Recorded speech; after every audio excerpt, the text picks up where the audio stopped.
Imagine the deep silence of a snowy Christmas night in 1996. You are in the wealthy suburbs of Boulder, Colorado. The air is freezing, and the stars are hidden behind heavy clouds.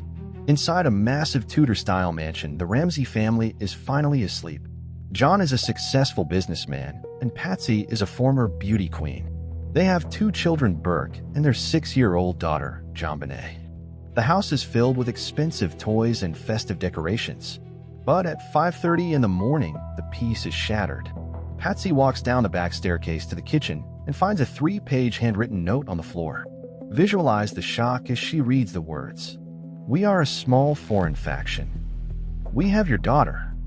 The note demands $118,000. It warns that if they talk to the police or anyone else, the girl will die. Patsy screams and wakes the house. John calls 911 despite the warning in the note. The police arrive at a house that is now a chaotic crime scene. But as the hours pass and the ransom call never comes, the tension turns into a cold dread. The house is a fortress, but the monster was already inside. This is the start of a dossier that will change the face of American true crime forever. It is a messy and unsolved investigation into a complex psychological power dynamic within a family of high status. The discovery in the dark.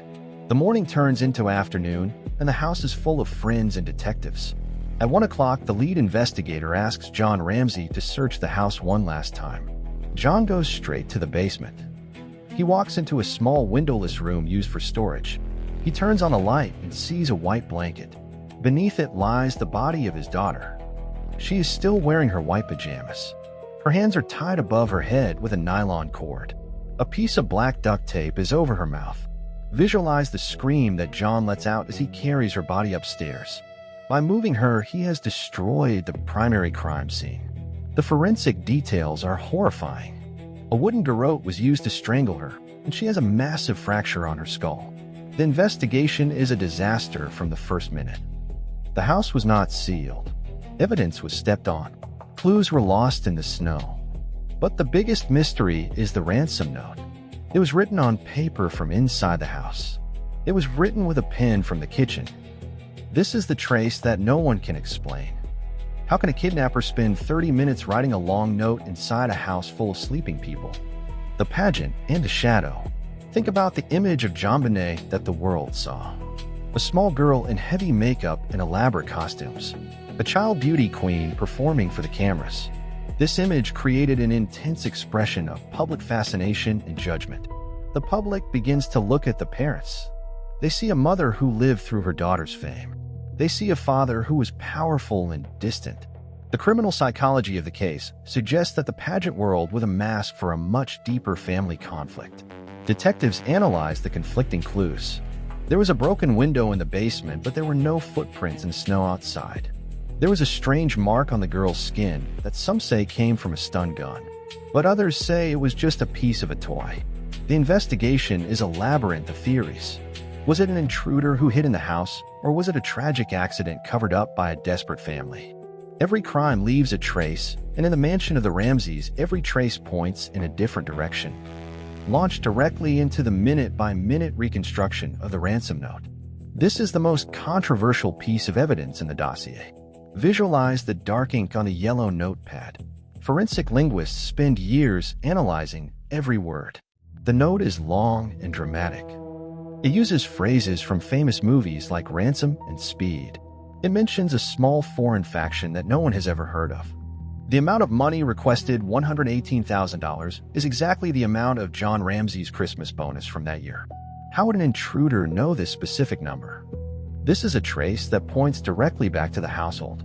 The intense expressions of the handwriting experts are captured in the police files. Some say the handwriting matches Patsy Ramsey, while others say it is inconclusive. The psychological power dynamic revealed in the note is one of control and theater.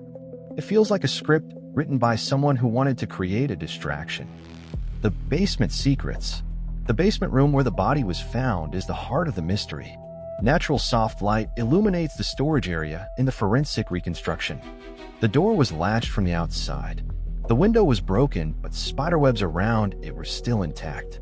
This is a conflicting clue that makes the intruder theory very difficult to prove.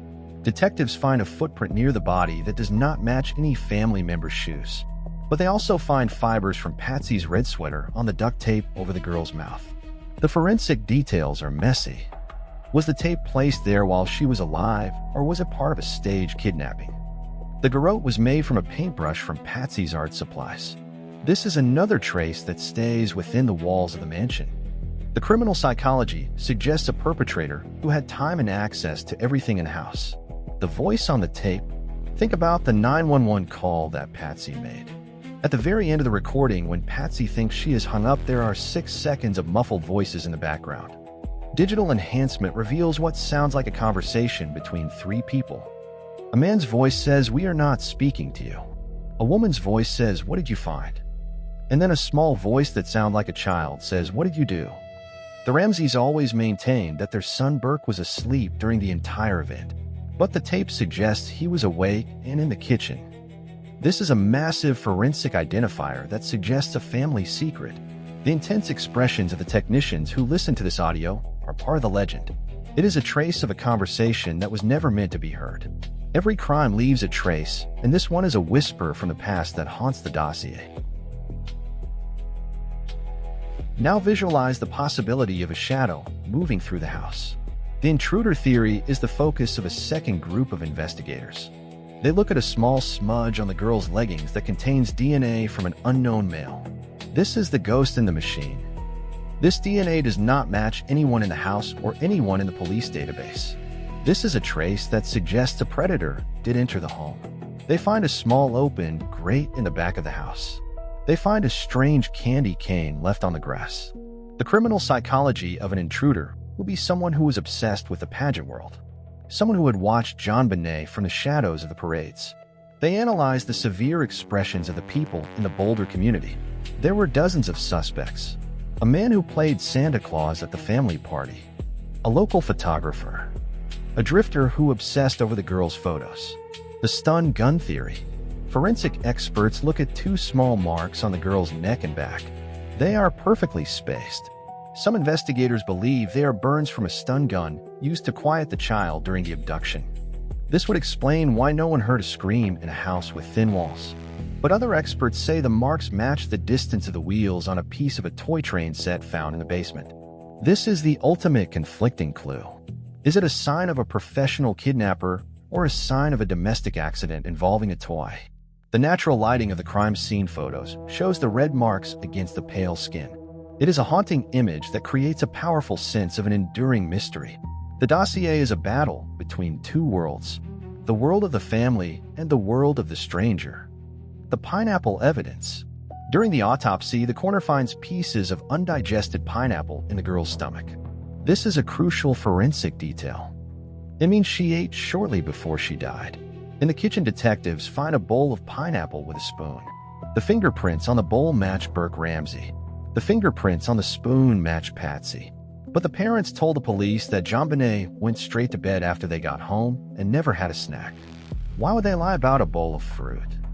This is a trace of a final meal that suggests the girl was awake and in the kitchen with her brother. The psychological power dynamic between the siblings becomes a central theme. Was there a fight over the food? Was it a moment of childhood anger that went too far? The dossier keeps circling back to the kitchen and the basement. Every crime leaves a trace. Visualize the world watching the Ramsey mansion. The case becomes the first viral true crime story of the television age. The intense expressions of the news anchors dominate the screens for months. The Ramseys hire expensive lawyers and public relations experts. They do not talk to the police for weeks. Instead, they go on national television to defend themselves. This creates a messy and unsolved public perception. The public sees wealth and power being used to block the investigation. The criminal psychology of the public is one of suspicion. They look at Patsy's dramatic interviews and they see an actress. They look at John's coldness and they see a man with a secret. The dossier is now being written in the newspapers as much as in the police files. The trace is being buried under the noise of the media. The grand jury. In 1999, a grand jury is called to look at the evidence. They spend months reviewing the forensic details, the ransom note, and the DNA. They vote to indict John and Patsy Ramsey for child abuse resulting in death and for accessory to a crime. They believe the parents were involved in a cover-up. But the district attorney refuses to sign the indictment. He says there is not enough evidence to prove the case beyond a reasonable doubt. The indictment is locked away in a vault, and the public does not know it exists for over a decade. This is a massive power dynamic between the legal system and the police. The trace of justice is hidden behind a legal wall. The intense expressions of the jurors are lost to history. The mansion is sold and the family moves away, but the dossier stays in Boulder. The DNA clearing. Years later, new technology allows for more sensitive testing of the DNA found on the girl's clothes. The investigators find that the unknown male DNA is also present on the waistband of her pajamas. This is seen as a sign that the DNA came from someone who touched her during the crime and not from a factory worker. In 2008, the district attorney writes a letter to the Ramsey family officially clearing them of any involvement based on this DNA evidence. Patsy has already died of cancer by this time. John Ramsey feels a moment of peace, but many detectives still disagree. They say the DNA could be a contamination or a trace from a previous owner of the clothes. The dossier remains a house divided. Every crime leaves a trace, and this DNA is the final ghost that refuses to go away. Let's look deep into the criminal psychology of the pageant world. JonBenet was a child who was taught to perform, to smile, and to win. Her life was a series of intense expressions designed for a camera. This created a disconnect between her real self and her public image. The dossier suggests that this pressure can create a volatile environment at home. Investigators look at the severe expressions of other pageant parents. They see a world where children are treated like dolls. Some believe that JonBenet was being targeted by someone who was part of this world. Someone who saw the mask and wanted to take the child behind it. The ransom note, with its dramatic language, feels like a performance. It is a trace of someone who wanted to play a role in a high-stakes drama. The sabotage of the scene. The investigation was sabotage from the very first hour. John Ramsey was allowed to carry the body. Friends were allowed to clean the kitchen. The ransom note was handled by multiple people. The forensic details were compromised. This is the ultimate messy and unsolved investigation. Was the sabotage accidental, or was it a calculated move by people who knew how to manage a crisis? The power dynamic between the wealthy family and the local police department is a key part of the dossier. The police were afraid to offend the Ramseys. They were slow to act. This created a gap where the truth could be buried. The trace was stepped on by the very people who were supposed to protect it. The natural lighting of the mansion during those first few days shows a house full of people who were all potential suspects. The legacy of the case. The JonBenet Ramsey case changed how America looks at its own neighborhoods. It proved that even in a mansion behind a gate, the shadows can be long. The dossier is a study in how a case can become a permanent part of the culture. Everyone has a theory. Everyone has seen the trace they think solves it. But the truth is that the case is a mirror. If you believe in the intruder, you see the DNA. If you believe in the family, you see the ransom note and the pineapple. The intense expressions of the experts who still debate the case show that we are no closer to the truth than we were in 1996. The dossier is a glass house where everyone is throwing stones. Every crime leaves a trace, and this one is a pattern of ice and fire. We move now to the final forensic reconstruction of the night.